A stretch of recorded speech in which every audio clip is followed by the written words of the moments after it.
मैं शाम ढले रायकोट पहुंचा।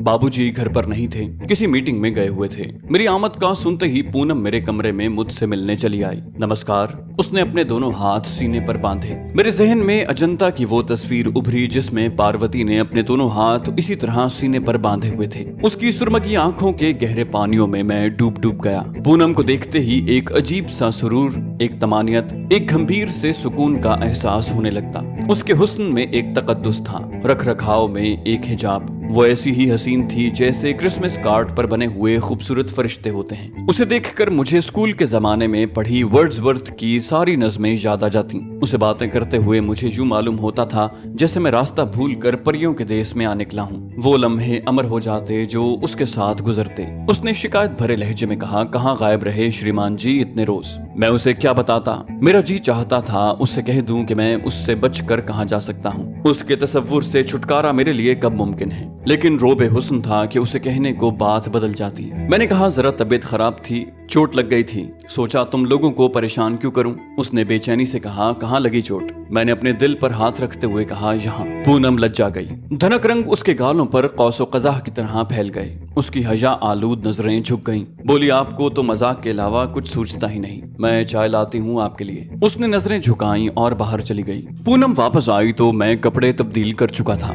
आज मैंने दोबारा ऑफिसर्स क्लब जाने का प्रोग्राम बनाया था। मैं देखना चाहता था कि हवाई अड्डे पर गुजरने वाली कयामत के असरात किस हद तक बाकी हैं। पूनम को साथ ले जाने के लिए अब मुझे किसी से इजाजत लेने की जरूरत नहीं थी, और न ही शायद पूनम को। हम दोनों सिर्फ इत्माम हुज्जत के लिए घर वालों के सामने अपनी रवानगी का ऐलान कर दिया करते थे। बाबूजी का काफी देर इंतजार करने के बाद बिलाखिर हम दोनों क्लब की तरफ रवाना हो गए। इस मर्तबा मैंने मोटरसाइकिल पर सफर करने को तरजीह दी। हम क्लब में पहुंचे तो एक मर्तबा फिर हरीसाना नजरों ने पूनम का अहाता कर लिया, लेकिन मैंने पूनम का हाथ थामे रखा और एक कोने में रखी मेज संभाल ली। आज स्वामी जी नजर नहीं आ रहे थे और मेरे दिल से दुआ निकल रही थी कि खुदा करे उसकी मनहूस सूरत यहाँ दिखाई न दे। मैंने पूनम की ख्वाहिश पर सिर्फ कॉफी का ऑर्डर दिया और उसमें खो गया। पूनम ने अचानक बैठे बैठे सवाल कर दिया, आप स्वामी जी के आश्रम नहीं जाएंगे क्या? मैंने जान छुड़ाने के लिए कहा, हरे ओम, ये वक्त ऐसे मौजुआत पर गुफ्तगू करने का नहीं। उसने अजीब से लहजे में कहा, एक बात कहूँ प्रकाश बाबू।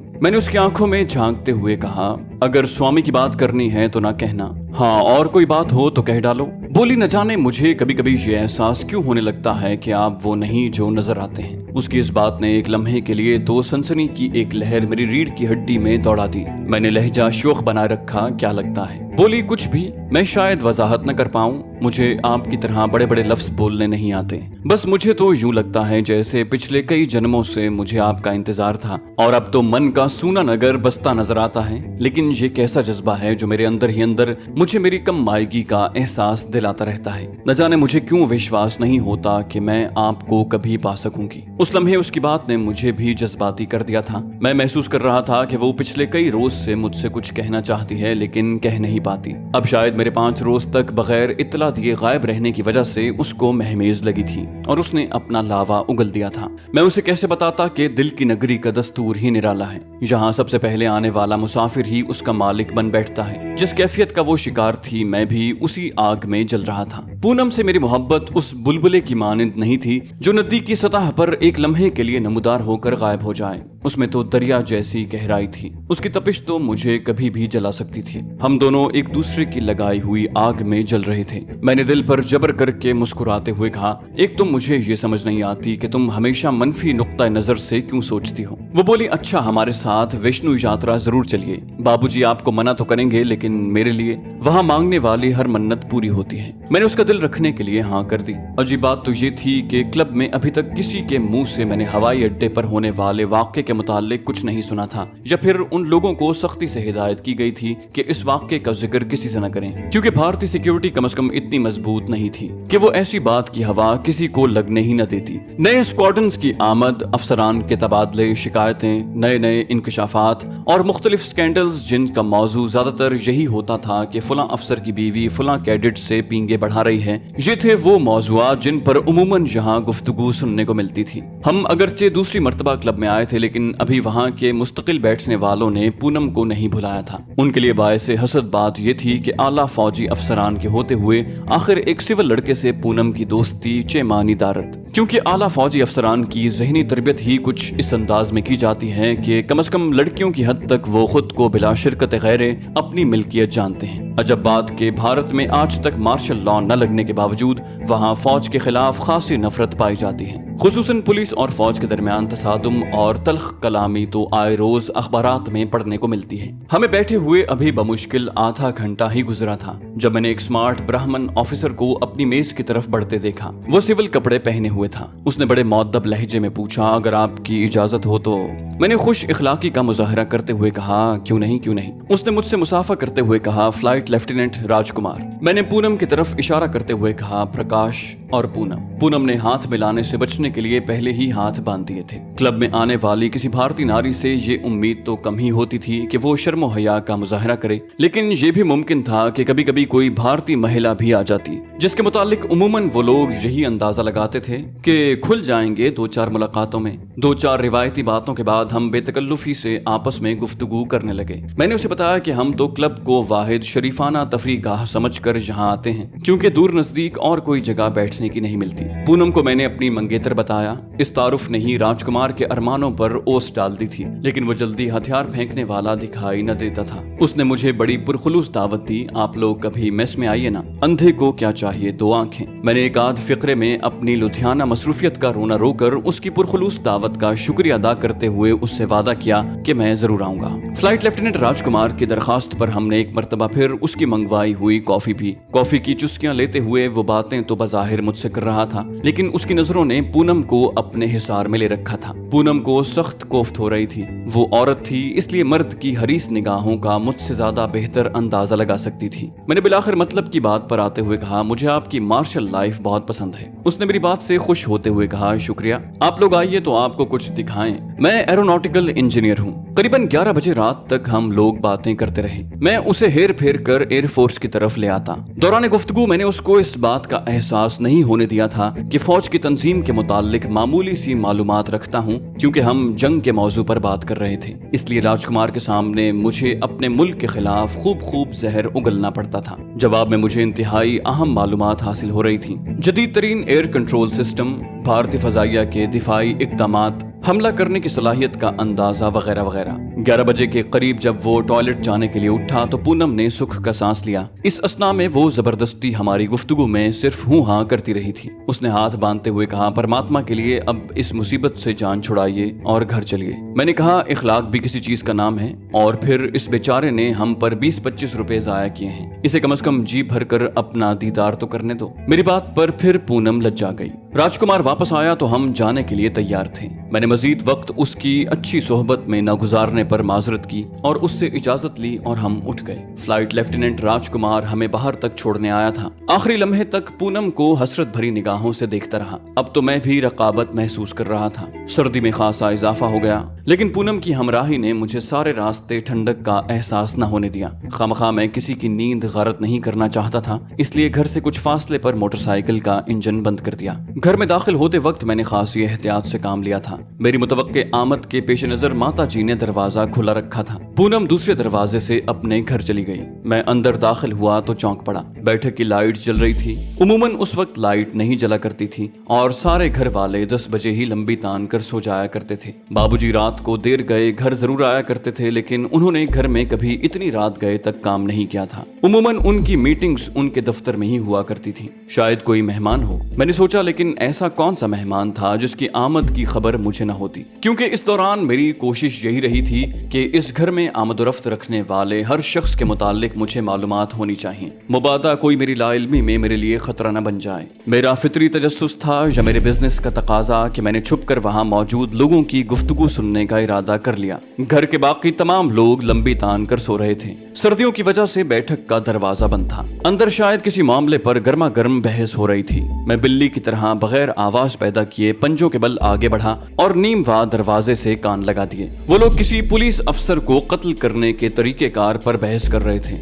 बाबूजी और उनके हामियों का ख्याल था कि उसे दिन दिहाड़े भरे बाजार में गोली मारी जाए, खा इसमें कोई वर्कर ही क्यों ना काम आ जाए। वो कह रहे थे कि इस तरह की गई वारदात का असर ज्यादा देर पा साबित होगा और पुलिस घबरा जाएगी। इस तरह मुमकिन है पुलिस के आला अफसरान भी आइंदा नक्सलबाड़ियों को गिरफ्तार करते हुए घबराहट महसूस करें। जबकि दूसरे ग्रुप का कहना था कि बजाय शोर शराबा करने के चुपचाप अपना काम किया जाए और उस पुलिस ऑफिसर को रात में सोते में मौत के घाट उतार दिया जाए। कार्रवाई मुकम्मल होने के बाद पुलिस के आला अफसरान को टेलीफोन के जरिए इस कत्ल की इत्तला देकर आइंदा खतरनाक इकदामात की धमकी दी जाए। करीबन 10-15 मिनट तक बहस मुबाहसा करने के बाद बिलाखिर उन लोगों ने कसरत राय से बाबूजी की बात मान ली और इस बात का फैसला हुआ कि पुलिस ऑफिसर जो कि जालिंधर का पुलिस कप्तान था और जिसने 2 नक्सलबाड़ियों को गिरफ्तार करने के बाद फरारी के बहाने गोली मार दी थी, उसको दिन दिहाड़े कत्ल किया जाए। इस सिलसिले में उन लोगों ने अमरीक सिंह का नाम मुंतखब किया जो मकामी कम्युनिस्ट पार्टी का सरगर्म रुकन था।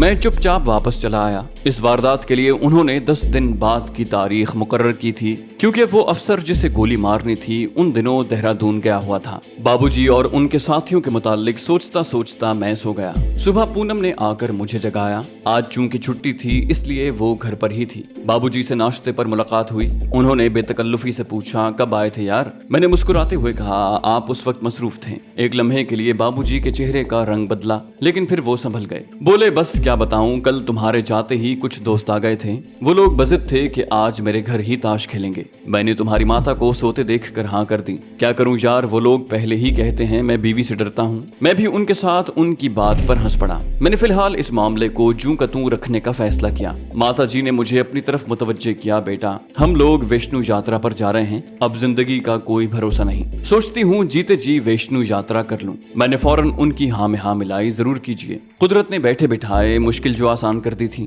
बाबूजी ने नाश्ता करते करते इस तरह मेरी तरफ देखा जैसे मैंने कोई गलत बात कह दी हो। मैंने उनके कुछ बोलने से कबल ही कह दिया, आदमी को थोड़ा बहुत ऑर्थोडॉक्स भी होना चाहिए बाबूजी। जवाब में उन्होंने बड़ी संजीदगी के साथ विष्णु से लेकर ब्रह्मा तक सबको मुगल्लिजात से नवाजते हुए हिंदुओं की मुकद्दस किताबों में उनके मुतालिक लिखी बातों का हवाला देकर पूछा, अब क्या ख्याल है? मैंने दोबारा हंसते हुए कहा, जो माता जी का। वो भी मुस्कुरा दिए, बोले, यानी मुर्गे की वही एक टांग। माता जी इस असना में खामोश बैठी रहीं क्योंकि ऐसी बातें उन्होंने बाबूजी से पहले भी हजारों मर्तबा सुनी थी, जिसका उनके नजदीक एक ही जवाब था कि वो सठिया गए हैं। विष्णु पूजा भारत की गालिबन सबसे बड़ी पूजा है। करीबन सारे भारत के हिंदू उस देवी को पूजते हैं, वरना मेरे मुशाहिदे में तो यही बात आई थी कि जूं जूं पंजाब से आगे चलते जाएं देवियां तब्दील होती जाती हैं। मसलन कलकत्ता में जितनी पूजा काली माता की होती थी उतनी पंजाब में नहीं होती थी, या फिर उत्तर प्रदेश में जितनी पूजा दुर्गा माई की जाती थी उतनी महाराष्ट्र में नहीं होती थी। एक विष्णु माता ऐसी देवी थी कि दुनिया भर के हिंदू उसकी पूजा करते थे,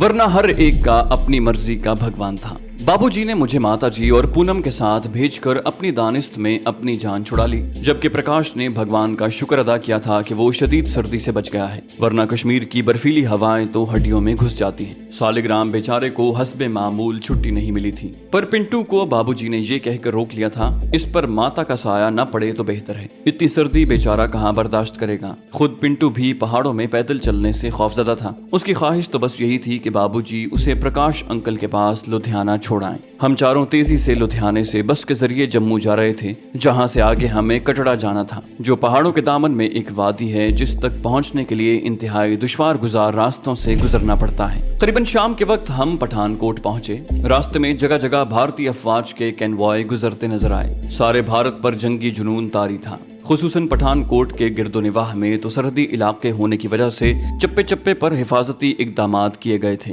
ये बस ज्यादातर यात्रियों पर ही मुश्तमिल थी जो सारे रास्ते माता की जय जयकार करते आए थे। मुझे भी बादिल नखास्ता उनका साथ देना पड़ा। यहाँ भी सरहदी शहरों की तरह यही बात सुनने में आई कि फुला जगह से पाकिस्तानी जासूस पकड़ा गया, फुला जगह वो लोग कुएं में जहर मिला रहे थे। भारतीय हुकूमत पाकिस्तान के खिलाफ नफरत फैलाने के लिए अपने मुल्क के अलावा दुनिया भर में भी खूब प्रोपेगेंडा कर रही थी। ये तरीका भारतीय अवाम को बेवकूफ बनाने के लिए अपनाया गया था, क्योंकि भारत के संजीदा हल्के शिद्दत से इस बात के ख्वाहिशमंद थे कि जंग न लगे। वो नहीं चाहते थे कि भारतीय सरकार खामखा मशरकी पाकिस्तान के फड्डे में टांग अड़ाए। लेकिन आए रोज अखबारात, खास तौर से कांग्रेसी अखबारात में पाकिस्तानी जासूसों और घुसपैठियों के मुतालिक खबरें छपती रहती। बिलाखिर भारतीय अवाम भी धोखे में आ गए थे। उनके दिलों में भी नफरत पैदा हो चुकी थी। जहाँ कहीं कोई मुश्तबा शख्स नजर आता, पहले उस गरीब की अच्छी भली ठुकाई होती। उसके बाद उसे पुलिस को सौंप दिया जाता। बाद में अक्सर बेगुनाह साबित होते। पठानकोट छोटा सा शहर है, लेकिन हिमाचल, पंजाब और कश्मीर का संगम होने की वजह से यहाँ कुछ ज्यादा ही गहमा गहमी देखने में आती है, जिसमें ज्यादा हाथ सांबा, कठुआ, शाहजहानपुर और उसके गिरदोनिवाह में बसने वाली गुज्जर कौम का है। इस खित्ते को कुदरत ने अपने लाजवाल हुस्न से नवाजने में कभी बुखल से काम नहीं लिया। पंजाब और कश्मीर के हुस्न की आमेजिश यहाँ देखने को मिलती है। गुज्जर कौम के मर्दों को खेती बाड़ी के मौके मुयस्सर न होने की वजह से और तो कोई काम करने को नहीं होता, वो कहबा गिरी शुरू कर देते हैं। सुबह पठानकोट में इन इलाकों से ताज़ा दूध आता है और शाम के बाद औरतें, खुसूसन पठानकोट छावनी और शहर में वाक़े दूसरे रेजिमेंटल हेडक्वार्टर्स में उनकी आमदोरफ्त लगी रहती है। सरहदी इलाके से लौटने वाले सिपाही बगल में रम की बोतल दबाए जो उन्हें सस्ते दामों मिल जाती है, कहबा खानों का रुख करते हैं। यही दिलचस्पी गुरदासपुर, दीनानगर और पठानकोट के इर्द गिर्द बसने वालों को कुशां कुशां पठानकोट खींच लाती है। किसी न किसी तमाशबीन का किसी न किसी फौजी से पिट जाना यहाँ रोजाना का मामूल बन चुका था। पठानकोट में बस ने करीबन आध घंटा ठहरना था। हमने भी दूसरे यात्रियों की तरह लारी अड्डे में वाक़े एक होटल का रुख किया, जहां विष्णु ढाबे पर हर चीज तिगने भाव बिक रही थी। होटलों वाले यात्रियों को खुसूसन दोनों हाथों से लूट रहे थे। दाल फुल के जहर मार करके हम लोग वापस बस में आ गए। टिकट खरीदने वालों की एक लंबी कतार खिड़कियों पर लगी थी। ये वो यात्री थे जो मुल्क के दूसरे हिस्सों से यहाँ आए थे और अब जिन्हें जम्मू तक जाने के लिए भी टिकट मिलना मुश्किल था। उमूमन दूसरे दिन बारी आती थी। हम खुशकिस्मत थे जो लुधियाने से बराह रास्त जम्मू जा रहे थे। पठानकोट से जम्मू पहुंचना एक मसला बना हुआ था, क्योंकि उन दिनों पठानकोट को कश्मीर से मिलाने वाला वाहिद राब्ता सड़कें थीं और फिर हवाई जहाज। अभी तक पठानकोट से आगे रेलवे लाइन नहीं बनी थी, जो कि बाद में कठुआ तक और फिर जम्मू तक बन चुकी है। कठुआ बस पहुंची तो हल्का हल्का अंधेरा छाने लगा था। यहाँ कश्मीर और पंजाब की सरहदें आपस में मिलती हैं और बहुत बड़ी चेक पोस्ट बनाई गई है। बस के रुकते ही 4 इंटेलिजेंस वाले अंदर घुस आए। वो हर मुसाफिर को खा जाने वाली नजरों से देख रहे थे और अपनी अफसरी जताने के लिए करीबन हर मुसाफिर का सामान चेक कर रहे थे। मुसाफिरों की तू मैं भी जारी थी, लेकिन वो अपने काम में मसरूफ थे।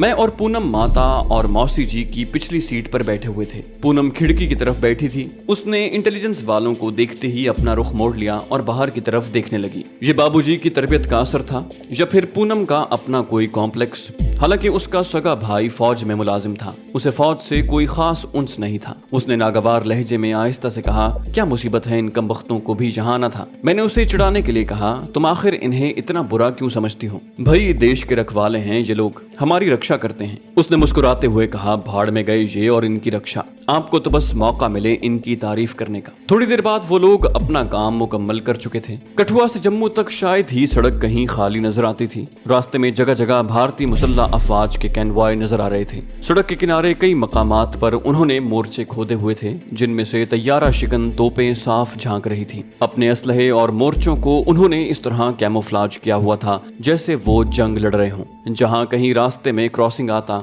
हमें रुकना पड़ता और जब तक फौजी कैनवाय गुजर न जाता हम खड़े रहते। जम्मू हम रात के वक्त पहुंचे। जम्मू का लारी अड्डा कम से कम मेरी मालूमात की हद तक चंडीगढ़ के बाद पंजाब का सबसे खूबसूरत अड्डा है। यहाँ हुकूमत ने एक शानदार और जदीद तर्ज की सराय अड्डे की हुदूद में बना रखी है। ये सराय यात्रियों की जरूरत को मद्देनजर रख कर बनाई गई है, जिनकी आमद का सिलसिला सारा साल जारी रहता है। इसके अलावा गैर मुल्की सयाहों का आना जाना भी लगा रहता है। सराय में कमरा हासिल करना जुए शीर लाना है। खुदा करके एक महात्मा जी की मुट्ठी गर्म की तो हमें एक फैमिली रूम मिल गया। ये कमरा तो खासा बड़ा था, लेकिन उसमें सिर्फ 2 चारपाइयां बिछी हुई थी। यहाँ वो कंबल काम आया जो हम अपने साथ लेकर आए थे। वो मैले कुचैले कंबल जो हमें सरकारी तौर पर मिले थे वो हमने नीचे बिछा लिए। अब मसला ये था कि ऊपर कौन सोएगा और नीचे कौन। ये तय पाया कि पलंगों पर माता जी और मौसी जी सो जाएं। सारी रात सराय में गूंजने वाले भजनों की आवाजों और सर्दी ने जगाए रखा। सोने का होश किसे था। मुख्तलिफ इलाकों से आई हुई खत्ता करने वालों की टोलियों ने अपने अपने कमरों को स्टूडियो में तब्दील कर लिया था और विष्णु माता के बालक उसकी अजमतों का भजन गा रहे थे।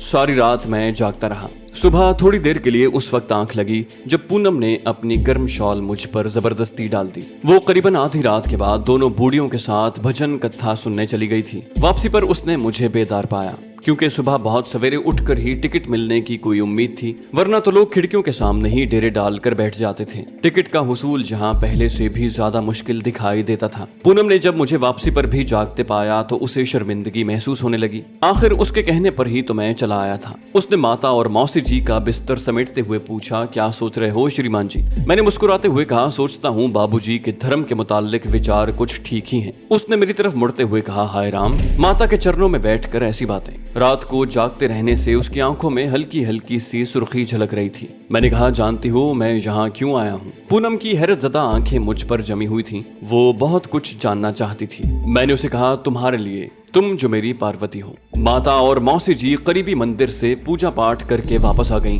नाश्ते के लिए नीचे कैंटीन में आने तक बमुश्किल पूनम ने एक मर्तबा मुझसे नजरें मिलाई। न जाने हम दोनों उस समय एक दूसरे से क्यों शर्मिंदा थे। टिकट खरीदने के लिए मैंने टिकट घर की बजाय नजदीकी ट्रांसपोर्ट ऑफिस का रुख किया, जहां एक कंडक्टर ने मुझ पर खासी मेहरबानी करते हुए मुझे दुगने दामों पर 4 टिकट दिए। माता और मौसी जी तो हैरान रह गईं। उन्होंने मेरे सर पर शफकत से हाथ फेरते हुए कहा, इसीलिए तो मैं कहती हूँ कि प्रकाश जाएगा हमारे साथ। एक मर्तबा फिर से वही सफर, लोगों का शोरगुल, बच्चों की चीखम धाड़। पूनम अभी तक उसी जज्बातियत का शिकार थी। चुपचाप सी बाहर फजाओं में न जाने क्या ढूंढ रही थी। मैंने उसे अपनी तरफ मुतवज्जे किया, क्या सोच रही हो? उसने नजरें झुकाए झुकाए जवाब दिया, कुछ नहीं। मैंने कहा, कुछ तो है, आखिर ऐसी खामोशी भी क्या? हम बस के दूसरे मुसाफिरों से अलग हैं क्या? वो बोली, एक बात है प्रकाश बाबू। मैंने कहा, बोली, ये आप मुझे इतना मान न दीजिए। मैं आपसे क्या कहूँ, मैं कैसे आपको बताऊं? मैं आपकी दासी हूँ, देवी नहीं। उसकी बात से जाहिर था जैसे वो कुछ कहना चाह रही है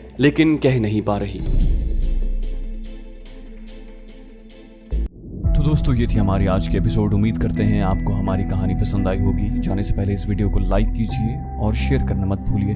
कमेंट करके हमें बताइए कि आपको हमारी वीडियो कैसी लगी। और अगर अभी तक आपने इस चैनल को सब्सक्राइब नहीं किया तो इसे सब्सक्राइब कीजिए और बेल आइकन दबाकर ऑल नोटिफिकेशंस ऑन कर लीजिए।